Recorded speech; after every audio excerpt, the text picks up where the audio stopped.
que se hagan conmigo es ¿para qué necesitamos un diagnóstico? ¿No? Y el diagnóstico eh, debería preceder a todo plan territorial, ¿no? Porque ya habíamos hablado de que el territorio es un sistema complejo, que trabajar en el territorio, intervenir el territorio, puede provocar múltiples o desplegar múltiples procesos, buenos y malos. Entonces, dada esa complejidad, esa multidimensionalidad, todo plan territorial debería tener un diagnóstico precedente. Y de hecho, la mayoría de los procesos de planificación e intervención lo tienen. No todos, porque no tenemos una ley, digamos, marco muy taxativa al respecto y las normas que hay a veces no se cumplen, pero la mayor parte de los procesos de planificación son precedidas por un diagnóstico. Y la demanda de hacer un diagnóstico puede surgir en líneas generales, ¿no? Acorde a lo que siempre nos plantea Jorge Carol en su clase de diagnóstico, como de un deseo de planificar y analizar un poco un territorio para generar una propuesta, ¿no? Como para garantizar un proceso de crecimiento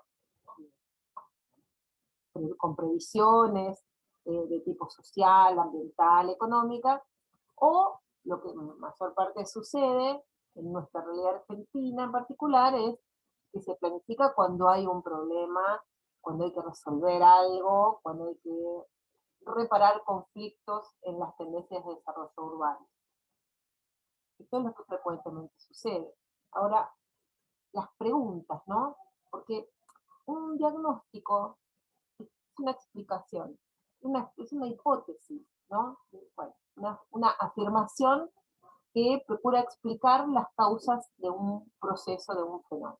Entonces, eh, hay una pregunta previa, ¿no? Y esas preguntas surgen, digamos, también en línea con estas iniciativas. A partir de, o surgen a partir de este deseo de generar iniciativas proyectuales, de intervención, urbanísticas y demás, ¿no? Y en este caso, por ejemplo, planteaba Jorge Carol en su clase de diagnóstico, para construir futuros urbanos crecientemente sustentables, si hubiera una gestión pública que se preocupara centralmente de esto, tendría que emprender un diagnóstico cuya pregunta tendría que, digamos, tratar de dar respuesta a esto. Bueno, ¿cómo impactaría este plan, esos programas, esos proyectos en ese territorio?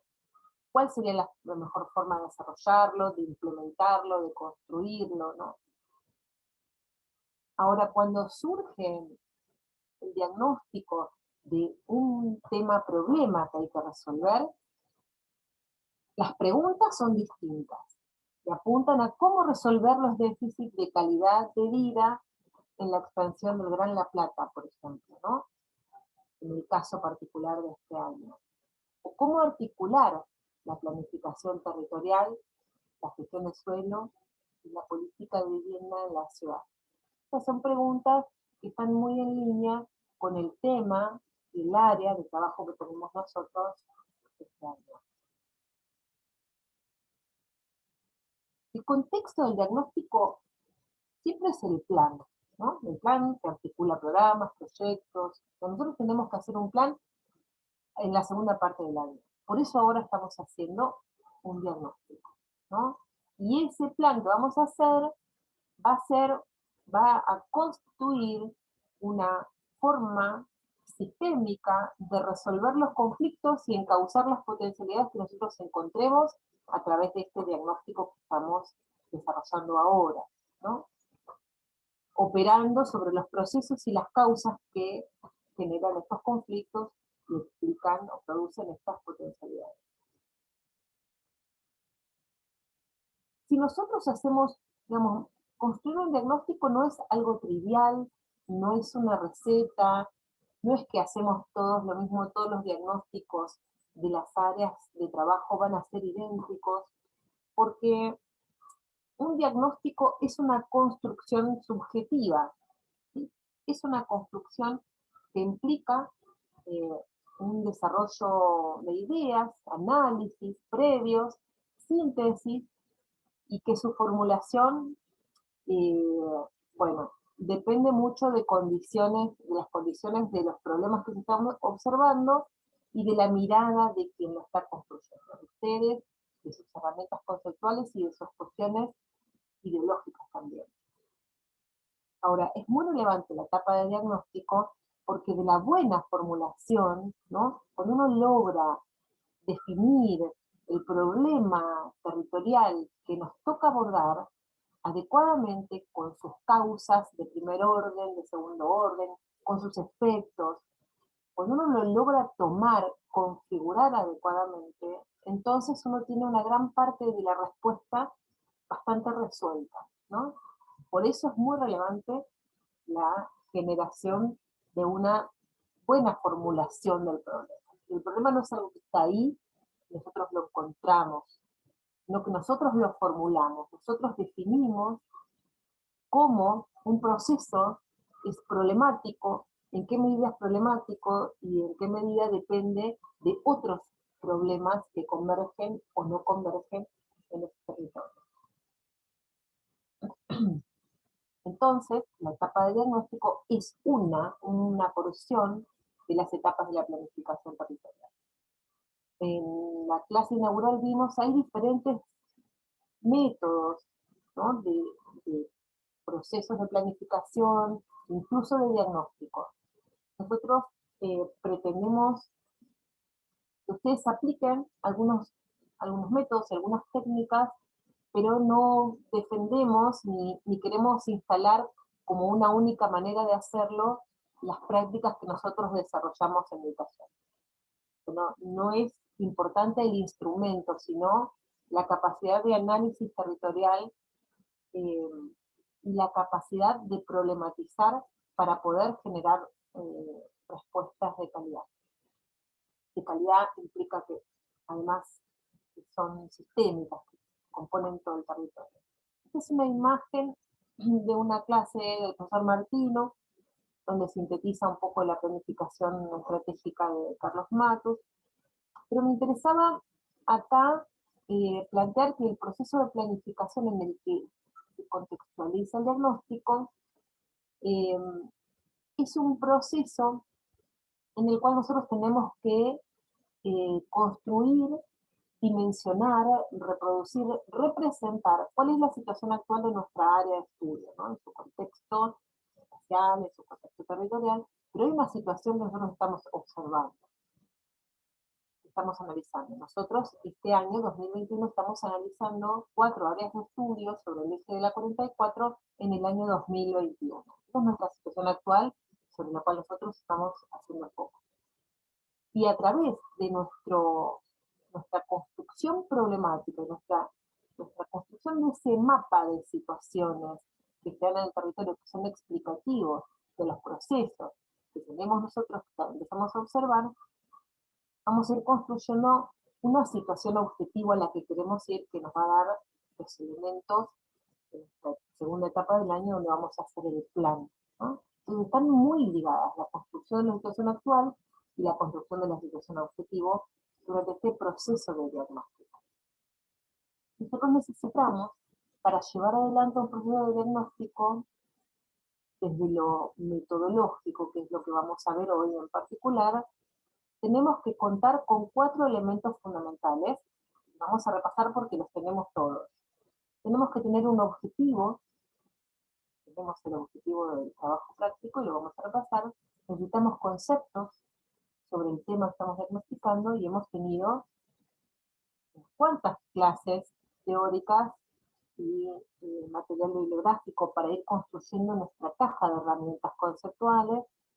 Necesitamos información, y es lo que hemos estado trabajando, ¿no? En construir cartografías, información sobre los actores, ¿no? Información cartográfica, demográfica, ambiental, de transporte, de, bueno, diferentes tipos en relación y en línea con esa multidimensionalidad del territorio.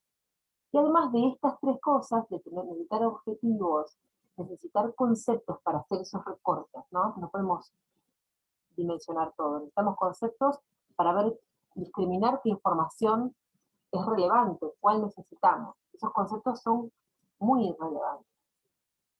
Necesitamos la información y necesitamos métodos para ver cómo ponerlos en juego y en relación en la formulación del diagnóstico.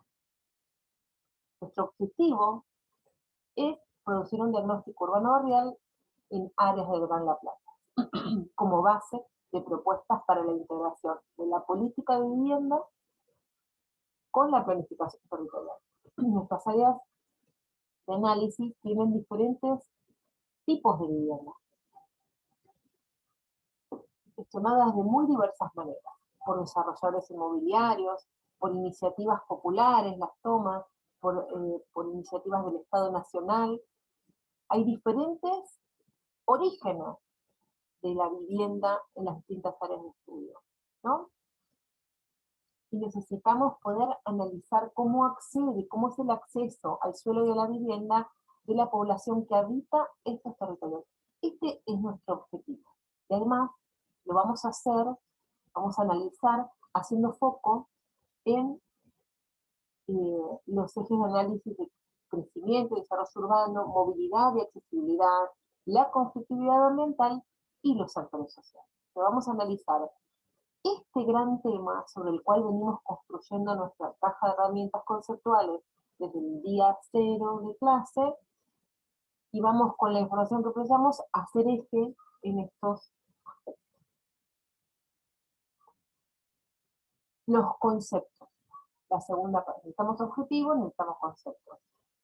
Los conceptos de acceso al suelo y a la vivienda que hemos trabajado, que tienen que ver con el suelo como bien de cambio, como bien de uso, con lo que implica la gestión del suelo y la planificación territorial, con lo que es la política de vivienda, con el valor del suelo, con la especulación inmobiliaria, con todos estos elementos que ustedes además en uno de los primeros trabajos sintetizaron y presentaron, ¿no? ¿Cuáles son esos temas clave, conceptos clave que en todos los teóricos que vimos y en toda la apoyatura bibliográfica se repetían y empezaban a aparecer como conceptos clave para trabajar el tema de acceso al suelo y a la vivienda?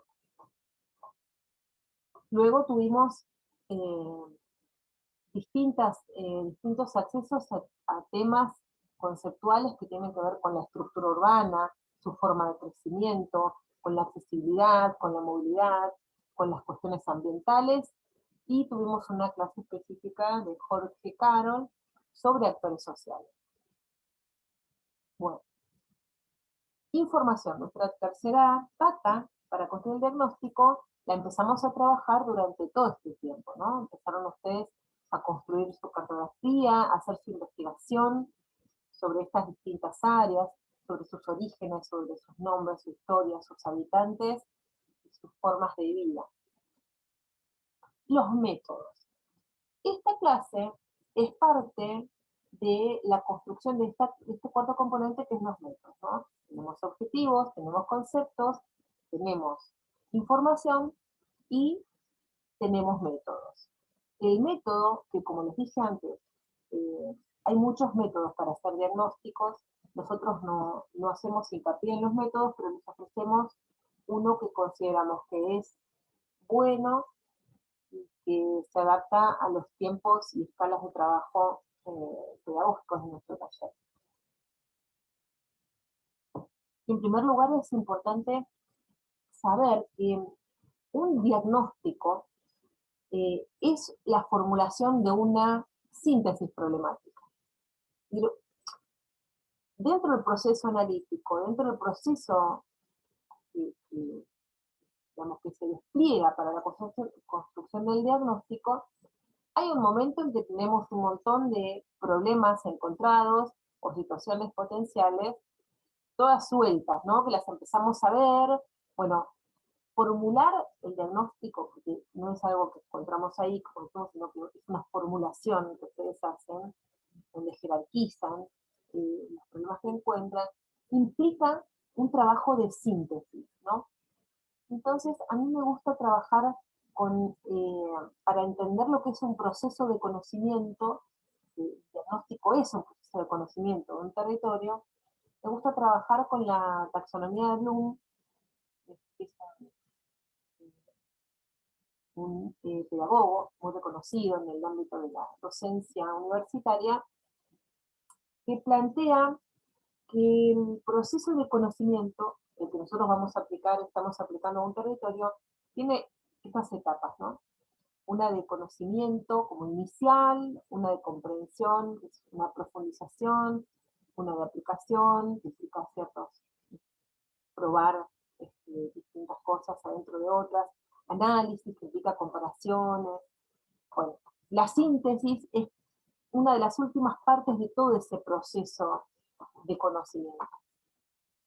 Nosotros tenemos que hacer un esfuerzo de síntesis para definir, para formular ese diagnóstico.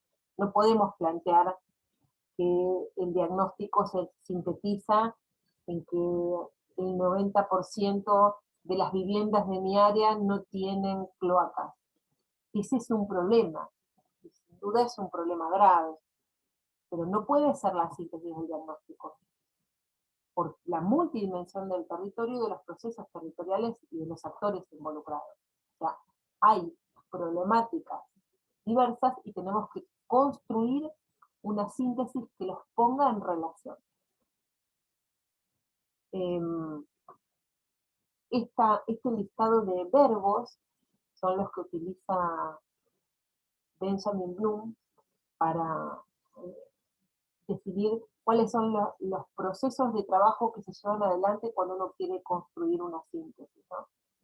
Agrupar, simplificar, estos son como en el contexto del diagnóstico hay que agrupar los problemas y sus causas, categorizarlos, clasificarlos, combinarlos, crear, ¿no? Como grandes nuevos problemas que los contengan, diseñar una estructura jerárquica, construir ideas que sinteticen, esquematizar, usar la gráfica, estructurar, usar una gráfica que pueda narrar, una secuencia de problemas y no los problemas como sueltos, ¿no?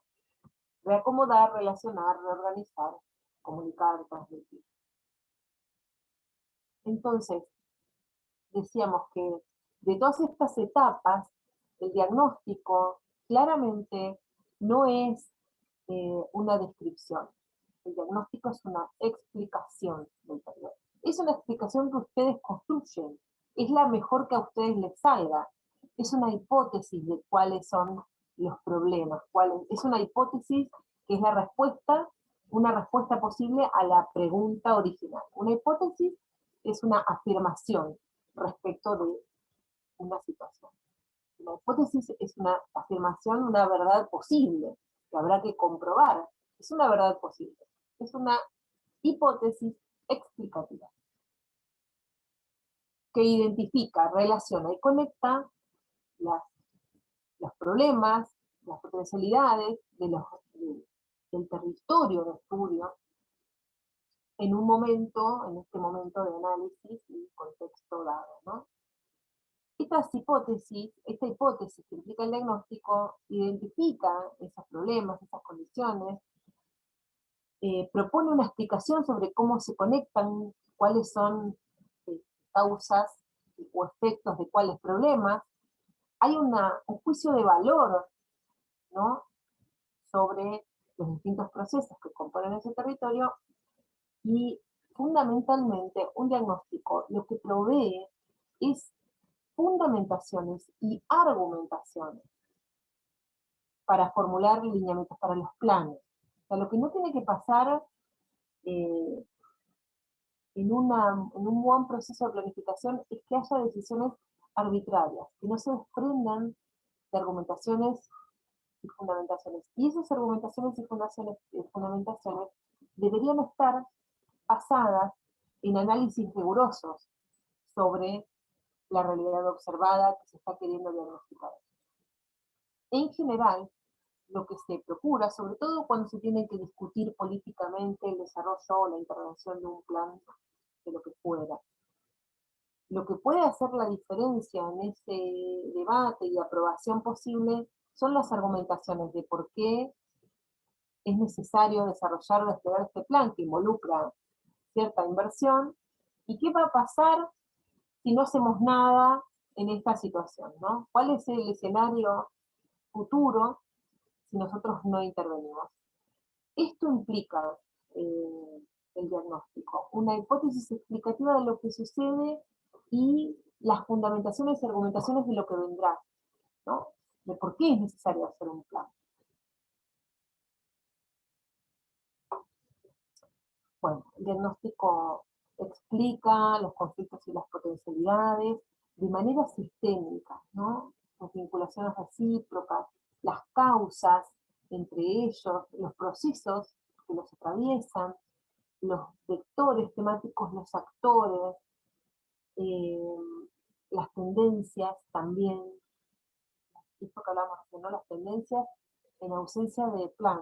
¿Qué pasa si no hacemos nada? Nosotros tenemos este territorio, tenemos este eje de la 44 con estas 4 áreas, con estos niveles de consolidación medio, bajo, fragmentario, que ofrecen mala calidad de vida o que genera problemáticas cotidianas. ¿Y qué pasa si no hacemos nada? ¿No? ¿Cuál es la tendencia? Esto también requiere un análisis riguroso, fuertemente cuantitativo, no solo cualitativo, nunca un diagnóstico es solo cualitativo, no debería serlo. Tenemos que saber de cuántas personas estamos hablando, de cuántos años nos estamos proyectando, de cuántas familias, de qué tamaño de esos hogares, las distancias que tienen que recorrer para llegar a los lugares a donde tienen sus actividades. De todo eso suma y hace a la definición de la situación problema en relación a la calidad de vida de las personas que habitan ese lugar. Entonces acá Jorge planteaba como ejemplos, ¿no? ¿Qué serían potencialidades? Digamos? Porque está bueno profundizar en los conceptos, ¿no? De si nosotros vamos a identificar conflictos, potencialidades y tendencias, bueno, pensemos un poco, eh, miremos en otros planes esos conflictos, esas potencialidades, esas tendencias, y veamos, pensemos qué serían para nuestro caso específico con el tema de diagnóstico de este año, que es el acceso al suelo y a la vivienda. ¿Qué serían potencialidades? Cosas buenas de una área. Sería bueno que hubiera disponibilidad de suelo urbano que tenga todas las redes de servicios, que tenga transporte, que tenga equipamiento. Disponibilidad de ese suelo, sabemos que sería algo buenísimo. Sería muy bueno que hubiera disponibilidad de espacio construido para equipamientos, ¿no? De salud y educación, para fortalecer la diversidad de usos no residenciales de ese lugar. Sería un potencial indagar en las historias de esos lugares, ¿no? Que pueden ser interesantes y pueden ayudar, siempre la historia ayuda a poner en valor a un lugar, ¿no? A lo que algunos planificadores que trabajan con la cuestión histórica llaman eh, levantar la autoestima de los territorios. Sería una potencialidad que tuviera mucha calidad ambiental, que no sea una zona inundable, que tenga buena vegetación, ¿no? Sería que no se inunde, que no tenga arroyos contaminados, que no haya basurales, ¿no? Que haya costumbres locales de reciclaje, de residuos, que hubiera buen comportamiento de las zonas industriales y las tuviera en relación a los desechos industriales, tuviera mucho uso de bicicleta, todas las cuestiones, si las hubiera, serían grandes potencialidades. La cobertura de las áreas habitadas con redes sanitarias, eso sería buenísimo que tuviéramos un territorio donde todas las áreas residenciales tuvieran redes de servicio. Tuviera fuertes instituciones, grupos sociales organizados. Eso sería una gran potencialidad en un área de estudio.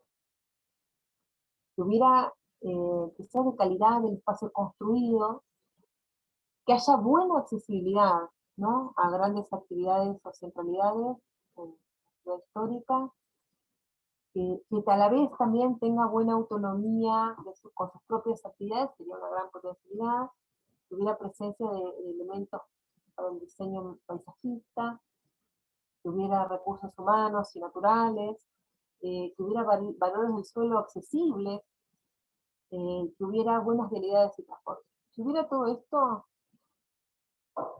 puede haber muchas más, por supuesto, tienen que descubrirlas. A veces hay que ser más creativo para descubrir las potencialidades de un territorio. Estas, si hubiera en nuestro territorio, sería muy, muy bueno.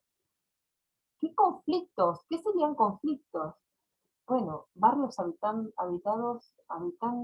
áreas inundables. Gente viviendo en lugares que cuando llueve entra el agua en sus casas, en sus cosas, y no pueden salir sin tener que llevar una ropa complementaria, o que tienen que interrumpir su vida cotidiana de acuerdo al clima. ¿Qué otro conflicto? La fragmentación espacial, las discontinuidades y la ruptura del tejido urbano, que eso es algo que aparece de manera sistemática a lo largo de todo el eje de la 44. La contaminación ambiental del aire y del agua son conflictos. Y sin duda que hay contaminación cuando no hay redes sanitarias y tenemos densidades urbanas, densidades tan altas, ¿no? Las pérdidas de funcionalidad, las carencias de accesibilidad del aislamiento de los lugares, cuando dependen de una sola forma para poder salir o para poder abastecerse de energía, si solamente tienen red eléctrica, eso es un conflicto. Si hay basurales, si falta equipamiento de salud, si no hay escuelas, esos son conflictos. Si hay grandes desigualdades e inequidades, eso es un enorme conflicto. Si hay segregación socioeconómica, si hay barrios cerrados en un grupo de villas y después hay un Procrear y después hay un plan federal, esa segregación socioeconómica, esa falta de integración socioeconómica es un problema, es un conflicto territorial. Si hay usos incompatibles, ¿no?, como la residencia, la industria, si hay alta especulación del suelo, eso es un conflicto, y si hay ausencia o debilidad de normas e instrumentos de regulación del suelo, eso también es un conflicto y pueden encontrar muchos más conflictos. ¿Y qué serían tendencias? Bueno, las tendencias, para distinguir tendencias hay que trabajar un poco más, hay que proyectar un poco hacia el futuro, ¿no? Tenemos un incremento de población en los últimos 2 periodos intercensales del 5%, bueno, podríamos suponer que esa tasa se mantiene, o si sabemos que hay un predio vacante y que se está loteando, podemos estimar ese incremento de población por lote, con esas tipologías que se vienen desarrollando, como que nosotros no intervenimos, entonces proyectamos lo que se está haciendo ahora y dimensionamos, y calculamos, bueno, ¿cuánta gente va a vivir acá? Y de toda esta gente, ¿cuánta se va a inundar? Bueno, esas son cálculos de tendencias, ¿no? El agravamiento de las inundaciones, porque podemos proyectar el incremento de la cantidad de lluvia, pero también el incremento de áreas inundables, de personas y de viviendas en áreas inundables. Esto hay que dimensionarlo. Eso no pueden ser frases sueltas. Hay que analizar la cartografía y la información para poder tratar de aproximar, aunque el futuro es siempre incierto, darle precisión a esas tendencias, precisión cuantitativa, no solo cualitativa, a la proyección de tendencias, porque la tendencia es lo que más estructuralmente necesitamos para la planificación. Planificar es anticiparnos en el futuro. Si yo vivo el día y resuelvo los problemas que yo tengo, bueno, estrictamente eso no es planificación, eso es remediación. Si yo planifico, tengo que prever lo que va a pasar a futuro. Y aunque el futuro es incierto, lo que yo puedo hacer es generarme distintas alternativas, unas sin intervención y otras alternativas. Y esa sin intervención tengo que tenerla la precisión y el cuidado del trabajo cuantitativo para proyectar ese futuro y considerar lo que se está discutiendo, los proyectos que se están discutiendo, los loteos que se están haciendo, para estimar cómo va a ser ese futuro y la práctica del Estado cómo viene siendo, para poder construir ustedes colectivamente con sus compañeros, con nosotros los docentes, esos escenarios tendenciales. Bueno, si hay una tendencia que dejen los camiones de basura, la basura verde o la basura negra en alguna cava próximo o algún lugar próximo, y eso no se interrumpa y no se modifican las prácticas, probablemente haya extensión de basurales. Si se sigue pensando, si son las mismas lógicas que utilizan los profesionales que trabajan para los desarrolladores privados y para el Estado, esa lógica de construir vivienda de baja densidad en el periurbano, si sigue sucediendo y se sigue ocupando, vamos a continuar con una baja densidad. ¿Hasta dónde? Bueno, eso hay que calibrarlo, hay que hacer propuestas de esas tendencias. ¿Cuáles creen ustedes que pueden ser? ¿Cuánto se va a incrementar la distancia cotidiana media de viaje de las personas si seguimos haciendo esos barrios dormitorios? Y la gente tiene que viajar todos los días al centro o a San Carlos. Si el valor del suelo, hoy sale, hay una nota que está dando vueltas que les pido que la lean, les recomiendo, les sugiero, en el portal de Info Blanco sobre Negro, sobre el incremento del valor del suelo en el Gran La Plata, que se está convirtiendo de ciudad capital a la ciudad de las villas. Porque ya además los valores del suelo son completamente inaccesibles al suelo formal a una gran parte de la población. No hablo de sectores populares, sino de sectores medios. Es muy difícil acceder a comprarse un lote en la Plata. Las tendencias, la decadencia en la calidad de los servicios de transporte. Si se sigue creciendo con baja densidad, ya los servicios de transporte son de baja frecuencia, es muy costoso mantenerlos. ¿Con qué población vamos a dar respuesta? Con esa baja densidad del transporte público no es negocio para ninguna empresa. Y el desarrollo de redes dormitorios y equipamientos de servicios. Si el Consejo Deliberante sigue aprobando desarrollos inmobiliarios en el medio del campo, lejos de toda posibilidad de acceso a futuro de mediano plazo a equipamientos y a servicios y a redes sanitarias, van a continuar desarrollándose estas áreas dormitorias. Bueno, habrá que quizás se agote el suelo urbanizable y vivamos todos de esta manera. Habrá que definir cuáles son esas tendencias. Y el avance de la organización sobre áreas protegidas, productivas e inundables. ¿Qué es lo que está pasando, no? El avance de la organización sobre áreas rurales, sobre áreas productivas. Si no hace nada, esa tendencia la van a tener que tomar. Entonces, nosotros necesitamos identificar los procesos en este diagnóstico. Necesitamos identificar a los actores y necesitamos identificar las tendencias.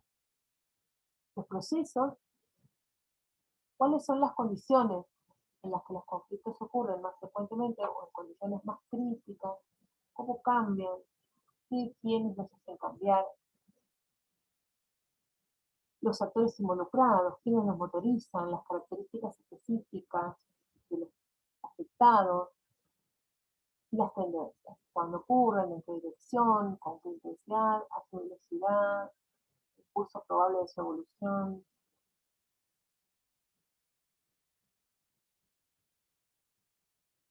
Nosotros tenemos nuestros tres ejes, ¿no? Y nosotros tenemos que identificar procesos, actores y tendencias. Nuestro tema es el acceso al suelo de la vivienda y nuestra clave de lectura de este problema es la localización. Esa es la clave de lectura del problema del acceso al suelo y a la vivienda.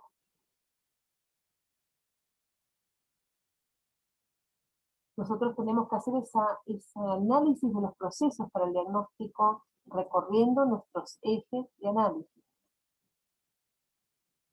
Tenemos que mirar desde la perspectiva de crecimiento la centralidad urbana que tiene nuestra área de estudio y la relación con la centralidad urbana principal o con otras centralidades urbanas próximas, contiguas, de otras áreas.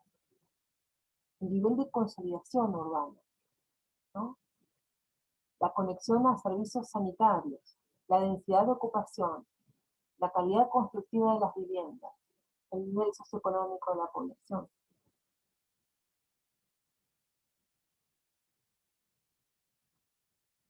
Para analizar la movilidad también tenemos que mirar la centralidad urbana, ¿no?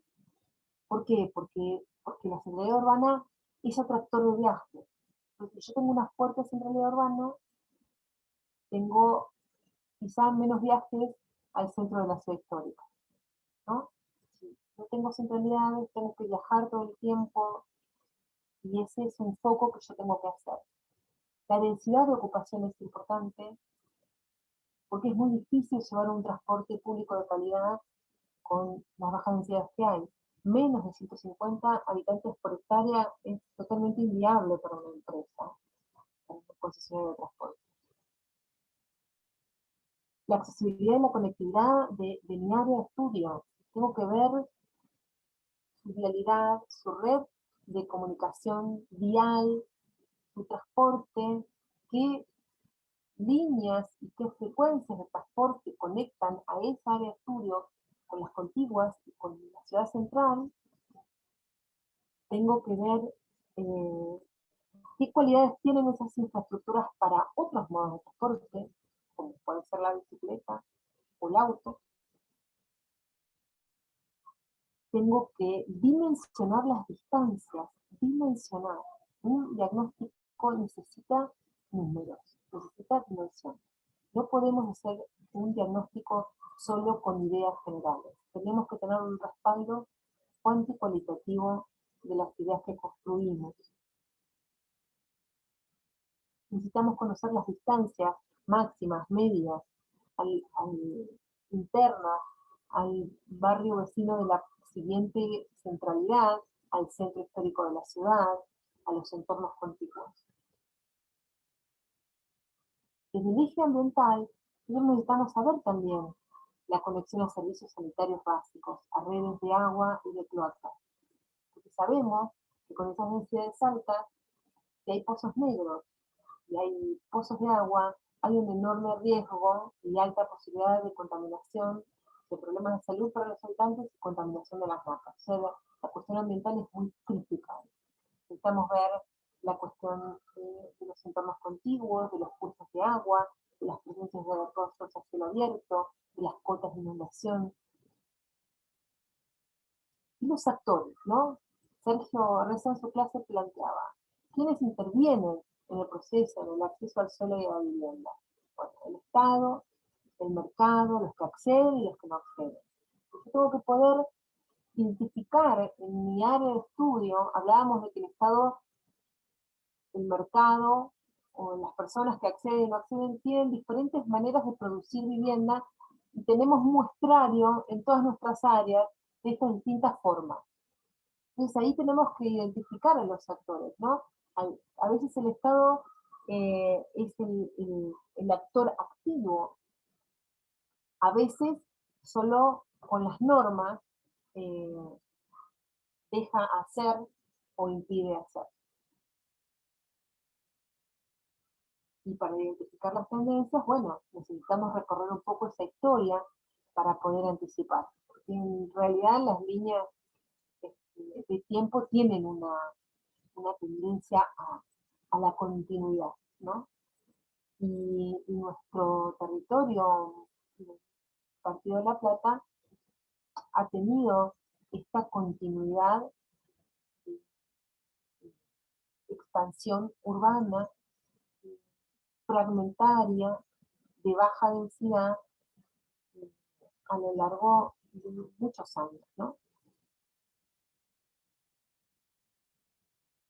Entonces tenemos que empezar a dimensionar en las tendencias cuánto incremento de población en nuestra área, cuánto se pueden agravar las inundaciones, eh, cuánto se pueden llegar a identificar esos territorios sin redes sanitarias, cuánto se pueden extender los basurales, cuánto se puede extender la baja densidad residencial, cuánto se puede llegar a incrementar las distancias cotidianas de viaje de las personas, cuánto se puede llegar a incrementar alrededor del suelo. Lean el artículo de Info Blanco sobre Negro, les voy a dejar el link en la página de Facebook donde les dejé el mensaje de la clase. ¿Cuánto puede caer la calidad de los servicios de transporte si seguimos bajando la densidad? ¿Cuánto más se pueden desarrollar áreas de dormitorio sin equipamientos ni servicios? ¿Hasta dónde se puede agotar el suelo urbanizable? ¿Hasta dónde puede avanzar la organización sobre las áreas productivas, las inundables, las protegidas? Entonces, nuestra clave de lectura, decíamos, es la localización. Nosotros tenemos una estructura urbana de un territorio acotado y tenemos que contextualizarla en el Gran La Plata, porque no es un territorio aislado. Nosotros estamos analizando un eje de crecimiento fragmentario, pero un eje de crecimiento importante del Partido de La Plata, que conecta además con Berizo y Ensenada. Tenemos que poder poner en relación y utilizar la estructura urbana como uno de nuestros instrumentos de análisis. ¿Se acuerdan que hablamos cuando nos focalizábamos en el método de que el diagnóstico tiene una etapa fuerte de construcción de información y otra de análisis? La construcción del plano de estructura urbana es una construcción de análisis. La estructura urbana, como concepto, es un concepto operacional de los diagnósticos, ¿no? La estructura urbana que tiene las vialidades, las centralidades, los barrios. Esa estructura urbana hay que ponerla en relación con el resto de la ciudad. Y dimensionar esos conflictos, potencialidades, tendencias de nuestros ejes de análisis, crecimiento, movilidad, ambiente y actores, en cada uno de estos barrios, estos sectores, que no son barrios, en distintos barrios del interior, donde se ve esas diferencias de lo consolidado, lo completamente fragmentario, con las diversidades de formas de apropiación del espacio residencial.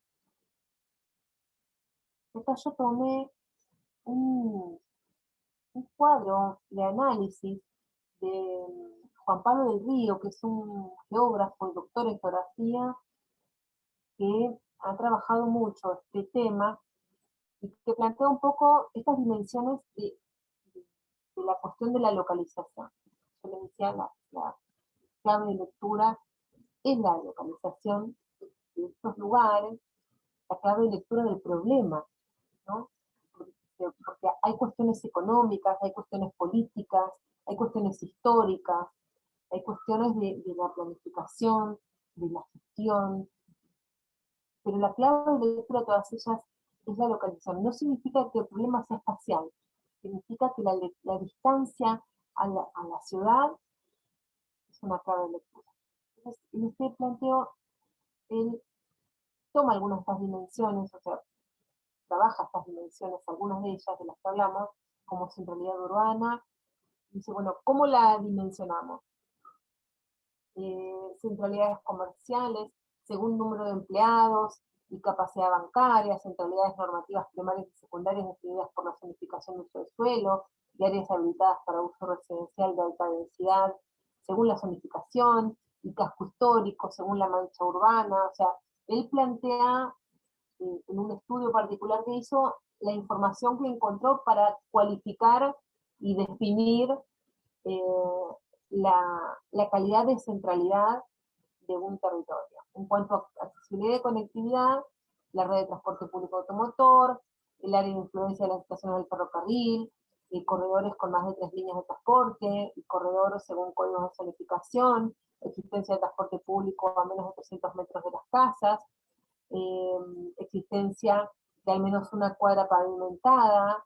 Bueno, esos son los elementos que él usó, ¿no?, para dimensionar la accesibilidad de la conectividad.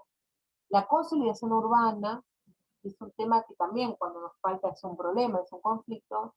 Bueno, él dividió los servicios en la vía pública según el segmento censal, existencia de al menos una cuadra pavimentada. Ven cómo se repiten los temas y la información, porque la información nos habla de muchos elementos y de muchas dimensiones, ¿no? Esto es algo típico de los procesos de diagnóstico y de planificación. Por eso hablamos de la complejidad, porque esta multidimensionalidad nos permite, nos da información sobre distintos procesos y sobre distintas dimensiones. Existencia de alumbrado público, existencia, bueno, del teléfono público es un poco antiguo esto, porque el teléfono público ya casi no hay. A menos de 300 metros, existencia de transporte público a menos de 300 metros y servicio regular de recolección de residuos, al menos 2 veces por semana. Conexión a servicios sanitarios básicos, ¿no? Procedencia del agua en la vivienda, si es por red pública, y el servicio sanitario, inodoro con descarga. Calidad en la ocupación de la vivienda. Hogares con hacinamiento crítico, esta es toda información que puede proveer el censo. Calidad constructiva, la calidad material de los materiales de la vivienda, si es o no deficitario, y la cañería de distribución de agua dentro de la vivienda, baño con inodoro, con descarga, etc. Y nivel socioeconómico, el nivel de equipamiento del hogar. Esta estructura tiene que ver con en realidad, con la estructura del Censo Nacional de Población, Hogares y Vivienda del año 2001, que fue el primer censo que preguntó sobre los electrodomésticos, ¿no?, y sobre las computadoras. Entonces, esta propuesta está armada en base a la información disponible en el momento donde se hizo este trabajo. Nivel de equipamiento en el hogar, tenencia de computadora, conexión a internet, tenencia de heladera, de freezer, tenencia de hornos microondas, de lavarropas, bueno. Entonces, nosotros, más allá de abordar estas cuestiones en esta clave de lectura, que es la localización de dónde vive esta gente que nosotros estamos estudiando en el área que estamos trabajando, contextualizarla, ¿no?, espacialmente en el Partido de La Plata. Sergio Reza mostró esta zonificación del Partido de La Plata, donde aparece nuestras áreas de estudio aparecen entre la segunda área, la expansión consolidada, y la mayor parte están en la tercera, la expansión sin consolidar. Esto permite esa contextualización, ¿no?, de nuestras áreas de estudio. ¿Cuál es la posición relativa en relación a la ciudad central, que es la mayor atractora de viajes en general de todo el partido, y qué lugar ocupa desde lo espacial y desde lo funcional? También es importante comparar las densidades habitacionales que ustedes tienen en sus áreas en relación a la distribución de la densidad en todo el partido, ¿no?, para dar este contexto, ¿no?, y para poder analizar también las tendencias, porque todo esto está con este nivel de densificación. Tenemos en las áreas casco, donde está la mayor densidad, la mayor oferta de todo, de equipamientos, de salud, de educación, de transporte, de vialidades, de iluminación, de diversidad de actividades, de funciones de la universidad, de más cantidad de escuelas y de comercios y de todo. Bueno, la densidad es un dato clave. Nosotros tenemos que conocer la densidad de habitantes que tiene nuestro barrio y tenemos que especular con posibles densidades que permitan después, a posteriori, llevar la política pública. Porque con bajas densidades no es viable económicamente para ningún Estado llevar después otras políticas comunes, porque la recolección de residuos, la luminaria, toda esa extensión, con 4 o 5 habitantes cada tanto, es insostenible en lo económico. Y el Estado tiene además bajo presupuesto. Contextualizarlo también en lo que es la mancha urbana, ¿no? El avance de la antropización en todo el cordón frutícola, ¿no? Acá se ve muy bien cómo nuestra área 2, que es la que tiene quizá la menor densidad y la menor ocupación, es un área que está justo en ese choque de fronteras de, de avance antrópico, ¿no? Sobre la línea de análisis. Identificar las centralidades del partido para ver la relación de nuestras áreas y poder dimensionar esas distancias. Esto tiene un peso importante en diagnosticar los resultados en la calidad de vida de las personas que viven muy lejos. Cuando uno vive cerca de su trabajo, de su escuela, uno tiene más tiempo disponible, menos estrés, menos gastos. También en el contexto del partido, el peso que tiene, el alcance del transporte público en nuestros territorios de el alcance de la innovación de 2013 en nuestras áreas es un dato ambiental fundamental. La identificación de los actores involucrados en los procesos de procrear, de barro cerrado, de tomas, de inundaciones, de basurales, de pistas de basurales. La forma de acceso al suelo de la vivienda, que con esto voy a terminar, que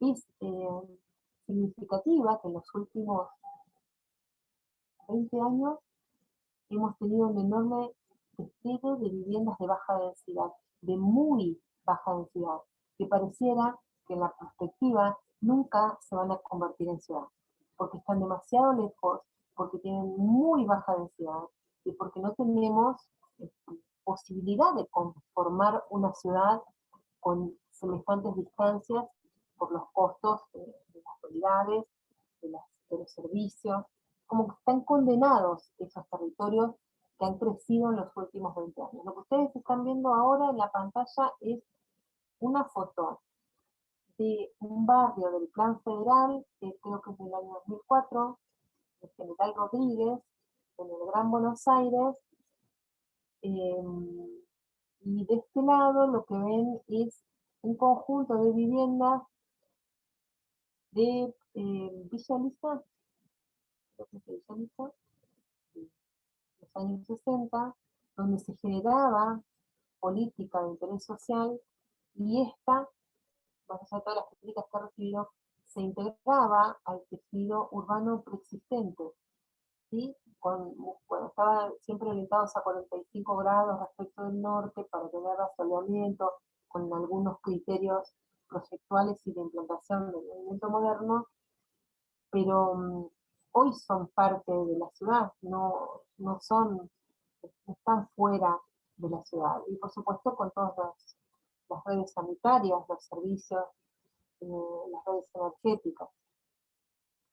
Y tomé un repaso histórico de un arquitecto que se llama Carlos Pisoni, que ha estudiado mucho la vivienda colectiva, la vivienda popular, las viviendas en Argentina, y me pareció interesante mostrarles para que vean el contraste, porque parece ya como medio naturalizado esta expansión de baja densidad tan, tan grave, tan irresoluble, ¿no? Y me parece importante que lo puedan dimensionar porque tienen que posicionarse a armar un diagnóstico y a definir cuál es el problema. Entonces, es importante que puedan analizarlo estos ejemplos que tomé de Carlos Pisoni para mostrarles cómo hacen ciudad al final en el tiempo, ¿no? Esto es Vivienda Popular, Comisión Nacional de Casas Baratas de 1915, Barrio Caferata, Parque Chacabuco, 159 viviendas individuales, destino clase obrera, actualmente es un barrio de clase alta. Esta es la configuración, ¿no? de esas viviendas de clase obrera que se hicieron en un momento, que hoy son parte totalmente integrante de la ciudad y que estaban insertadas en un entorno que, digamos, pensadas con una densidad que a futuro hagan ciudad. No solamente la vivienda, sino su equipamiento.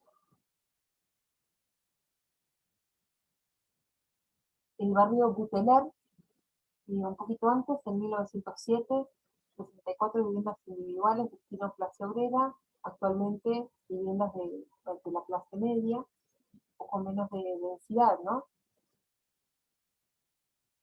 Estas, que son viviendas de los gobiernos peronistas, una de las tipologías que se dio en ese periodo, el barrio Manuel Dorrego,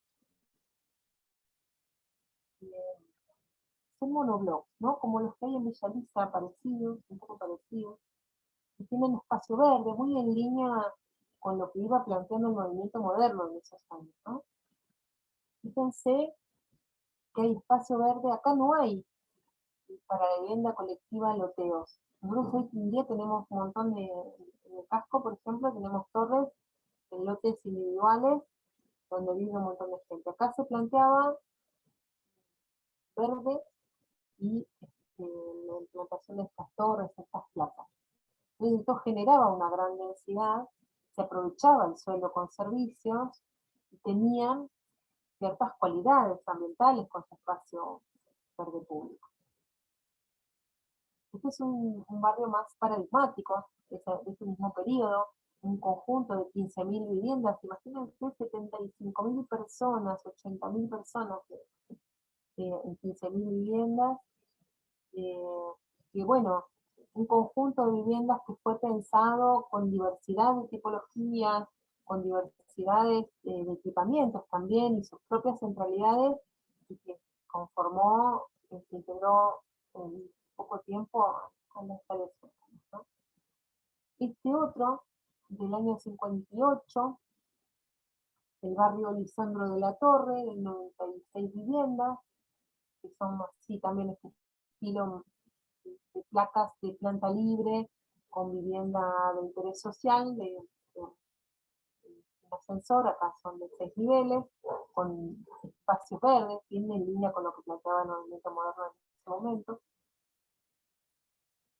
Este es el barrio Alfredo Palacios, Caterina Sur, en La Boca, 2.200 viviendas, con esta modalidad, ¿no? Algo, digamos, puede ser cuestionado quizá por un exceso de densidad, pero lo que no podemos hacer es irnos al lado contrario, ¿no? Este conjunto en Mataderos del año 74 también plantea una densidad importante con todos los servicios, esto es solo vivienda. Fíjense que en esta época, si eran conjuntos muy grandes, si eran, no sé, 50, 70, 90 viviendas, eran solo viviendas, pero si era un conjunto más grande, ya involucraba equipamientos, involucraba las propias centralidades de esos barrios, ¿no? No eran solo viviendas. El barrio Presidente Ilia, en Villa Lugano, de 612 viviendas, también con su equipamiento, con sus tipologías diferentes, dúplex, vivienda individual, placa. Esto permitía esa coexistencia, convivencia de diferentes niveles económicos, de gente que podía acceder a vivir en un dúplex, o en un departamento, o en una torre, o en una vivienda individual. Y eso conformaba barrios con sus propias centralidades, con equipamientos educativos, de salud inclusive. El FONAVI fue un Fondo Nacional de la Vivienda que yo creo que data de los años 70, pero no estoy segura, o de los 80. Este es el barrio Ramón Carrillo, 700 viviendas, ven la densidad, y son viviendas de mucha calidad. Ven la densidad. Uno puede hacer ciudad con densidad habitacional adecuada. No una densidad que haga perder la identidad, pero no es posible convertir en ciudad lo que llevó adelante el Plan Federal. El Plan Federal de Vivienda fue un despliegue enorme para remontar la economía, fundamentalmente, para dar trabajo en un momento de crisis profunda y tuvo enormes beneficios económicos, pero tuvo muchos problemas. Vamos a hablar de algunos acá, sobre todo de lo que implicó esa localización tan alejada, ¿no? La vivienda en el medio de lugares sin nada, sin servicios, sin redes sanitarias, sin ciudad, fundamentalmente, ¿no? Al estar tan alejados, la distancia y el viaje cotidiano engorroso se imponía a la vida de las personas que iban a parar el Plan Federal. Y además el Plan Federal, con sus tipologías todas iguales, también imposibilitaba o impidió de manera, digamos, sin por qué, esa diversidad de niveles socioeconómicos coexistiendo, ¿no? Generando redes sociales más fuertes, ¿no? Redes de comunicación mejores. En el planteo del trabajo práctico inicial, si ustedes leyeron, y espero que lo lean, la primera parte del trabajo práctico, yo sumé una propuesta que hizo la Sociedad Argentina de Planificación Territorial para el actual, dirigida al plan de viviendas que está implementando hoy en día el ministro Ferraresi desde el plan, ¿no?, del Ministerio de Desarrollo Territorial y Hábitat. Y estas propuestas están en línea con la preocupación que provocó los resultados del Plan Federal y del Procrear en las ciudades argentinas, ¿no? Están estos lugares alejados de todo, en algunas dimensiones aislados, barrios dormitorios, a veces de enorme escala. Entonces, me parece que es muy importante para la construcción problemática de ustedes que lean esas propuestas, esos pedidos que hace SAPLAT al ministro Ferraresi y al Ministerio de Planificación en relación a lo que van a hacer los nuevos conjuntos de vivienda, en base a las experiencias que ya se analizaron un montón de lo que provocó el Programa Federal de Viviendas y el Programa de Crédito Argentino. Una de esas propuestas es evitar conjuntos habitacionales desconectados de la ciudad y o en tierras rurales, que generan expansión de baja densidad, encareciendo o imposibilitando la prestación posterior de servicios y equipamientos urbanos por parte de los municipios. O sea, esto que hablábamos todo el tiempo, la expansión, están cada vez más lejos, baja densidad, la recaudación es muy baja en esa zona para además cómo imposibilitar a un municipio que tiene pocos recursos a que haga ciudad en el medio del campo con tan baja densidad. Es muy difícil, casi imposible llevar servicios y equipamientos urbanos por parte de los municipios, con localizaciones que además restringen la movilidad y la posibilidad de ofrecer transporte público, generando una mayor segregación socioespacial y mayores desigualdades sociales, avanzando sobre suelo de valor productivo y ecológico. Estas son las cosas que se provocaron y que SAPLAT pide que no se provoquen más.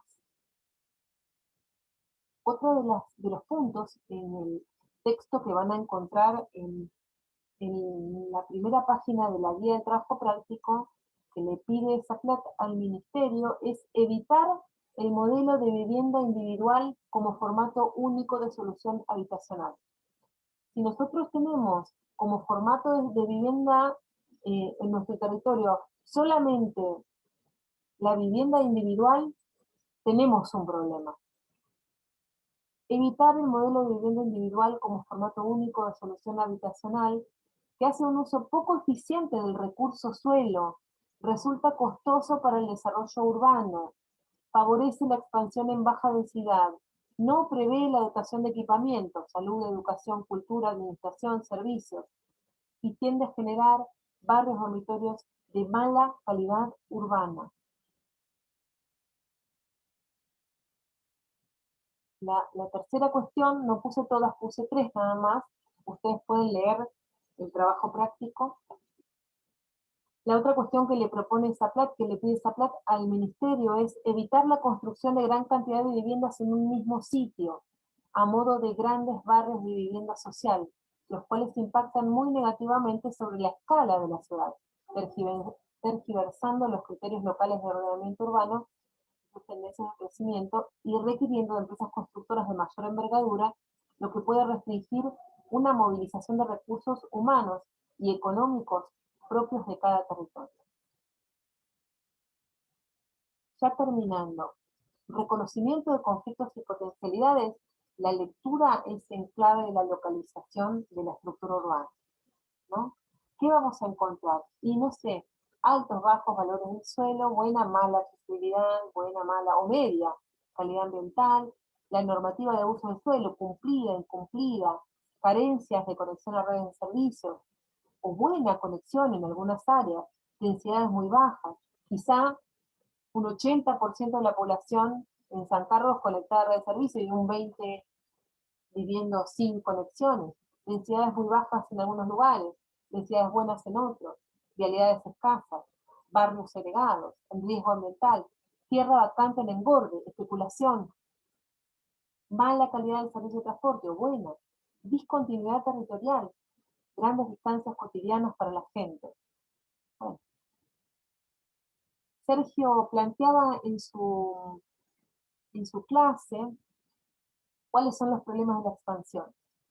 Y le decía, fundamentalmente, la exclusión territorial.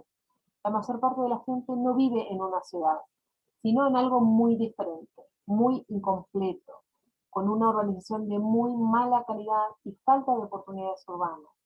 Un 20% de los hogares tiene problemas de vivienda, cuantitativo y cualitativo.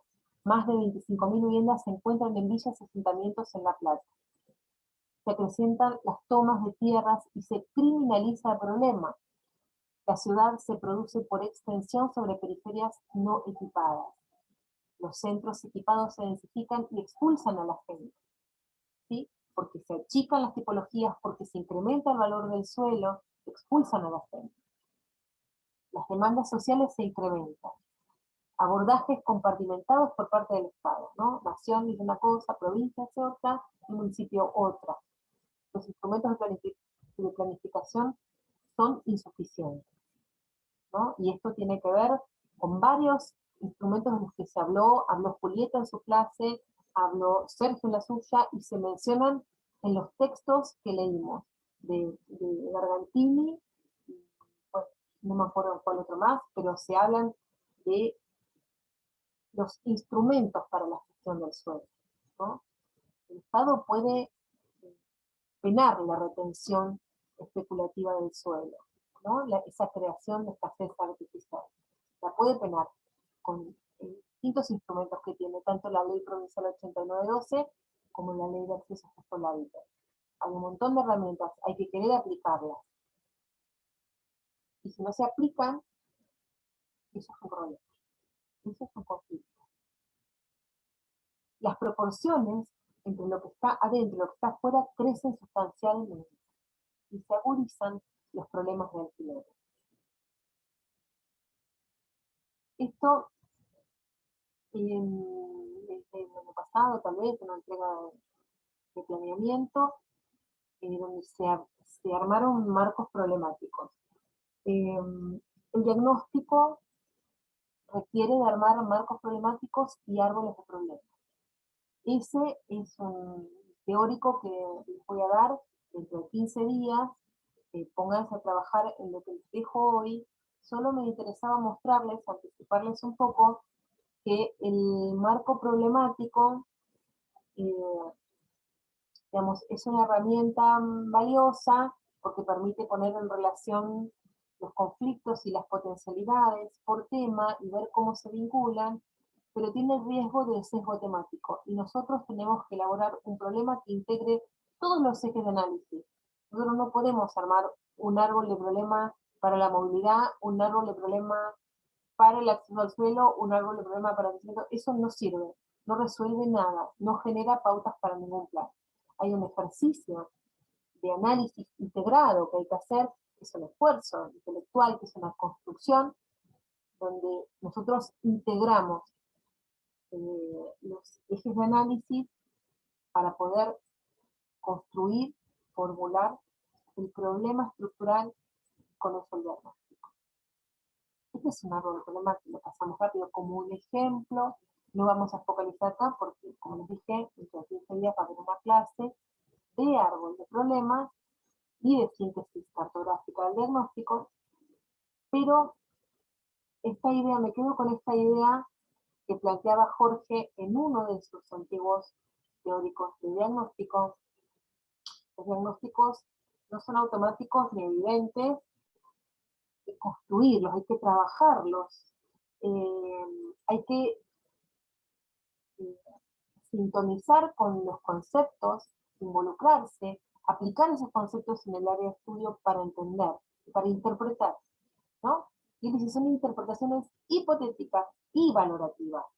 Que es bueno, que es malo, que es más o menos, que es alto, que es bajo. Uno se basa en algunos números, en algunos procesos, en alguna información cuantitativa y cualitativa, y después uno establece como un juicio de valor.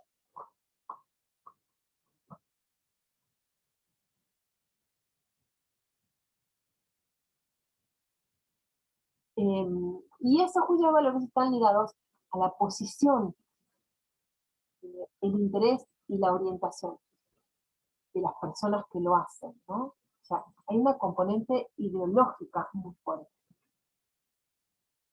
Hay para quienes un barrio cerrado es un problema, y hay para quienes una villa es un problema.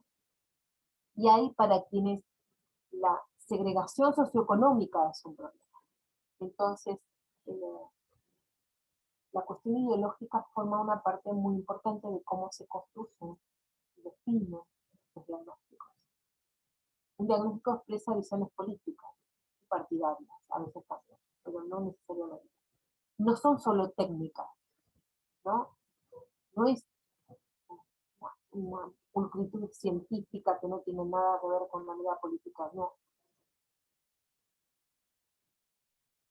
Las contradicciones entre hipótesis generan escenarios turbulentos, que bueno, eh, acá se construyen las argumentaciones para la planificación.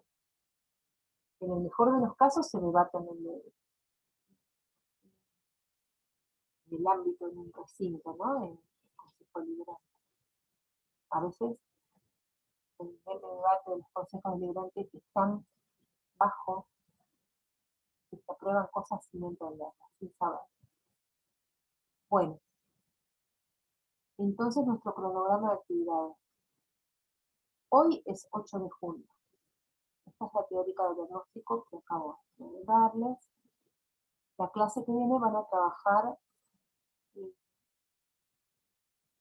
en base a lo que vimos hoy. Tienen que armar, comenzar a definir, a sintetizar los análisis hechos, completar los análisis que les falten. Vamos a tener una clase de diagnóstico, síntesis de diagnóstico con árbol de problemas y cartografía el 22 de junio. Va a haber otra jornada de trabajo con docentes avanzando sobre el árbol de problemas, y va a haber una última clase de cierre del trabajo práctico, instrumental, la última corrección, y el 13 de julio tienen que entregar.